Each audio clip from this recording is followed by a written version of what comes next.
Hey, Mish. For some of us don't know us, this is Michael Burke with Keller Williams, and you're Mish Canningsburg with Keller Williams. We're both on the Paradise Luxury Group. And I guess we wanted to talk a little bit about, one of one of the biggest questions that you get from your clientele. Hi, Michael. So the number one question right now that I'm getting from potential sellers is this the right time to sell, seeing as the market's pulled back, or should I wait 6, 8, 9, 10 months until the market turns around to sell my property? Boy, I get that question a lot though too, and I guess you know when I get that question, Mr. or Mrs. Seller, on a scale 1 to 10, 10 being the best, what's your motivation level to sell? And they'll give me, sometimes it's, I just want to test the market 5 or 6. And then I have another Mr. and Mrs. Seller that need to get back up north because they want to get back to the family. They miss the grandkids or whatever it may be, and they might be a 7, 8, or 9. The people that are 5 or 6, Misha, in this market, because we have so much inventory, I truly believe that we shouldn't waste their time or our time. The people that have higher motivation levels, they need to sell and want to sell. And I really believe that those are the people that, need our attention and we can focus on. No, How do you respond to that question when you hear your clientele ask you that? well, it's very situational, and just like Yeah. you said, it's what's your motivation. Seeing that this is a buyer's market, this is the perfect opportunity to move up. So if you own that condo because you bought a condo here a few years ago, and now maybe you want something a little bit bigger to bring the grandkids, maybe you want a single family home, so you're trying to move up. Well, sure, you might you might not get as much money for your condo as you might in a couple of years, but you're also going to get that house at a huge discount. So You know what? Yeah. yes.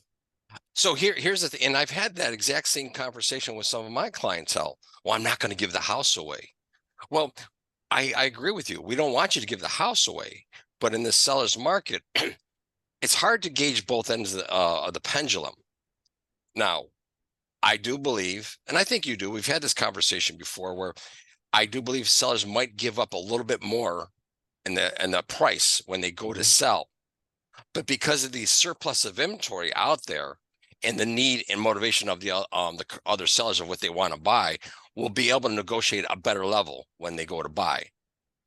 100%. Almost Yeah. all the transactions that we've closed in the past few months, we've been able to negotiate below asking price when we're representing the buyers. So it's definitely a win for them.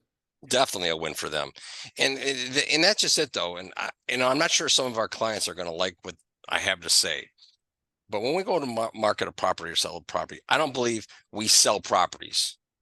They believe we do, but we're more service providers. Hmm. They give us a product based on certain criteria, and we do the best we can to market that product. But in my opinion, Michael Burke's opinion, I believe that 80% of our marketing has to do with pricing when we go to sell.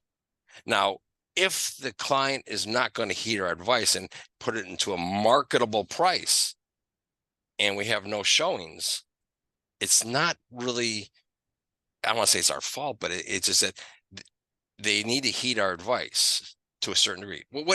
So when a property doesn't sell, what's usually the two things it doesn't sell? Why? It's usually price or condition. Exactly. Hmm. So, or sometimes a combination Or thereof. combination. Yep. So from the history that we track, and Hunter's very good at tracking our information, 100% of our clients that heed our advice are successful at selling. We are batting 1,000. We are batting 1,000, and that's so Hmm. important. So, um, well, thank you for your time, Mish, on this, and we'll come back to some more questions that our clients are asking, and I'm excited to help any way I can as you are. So I appreciate your time. Absolutely. Thank you.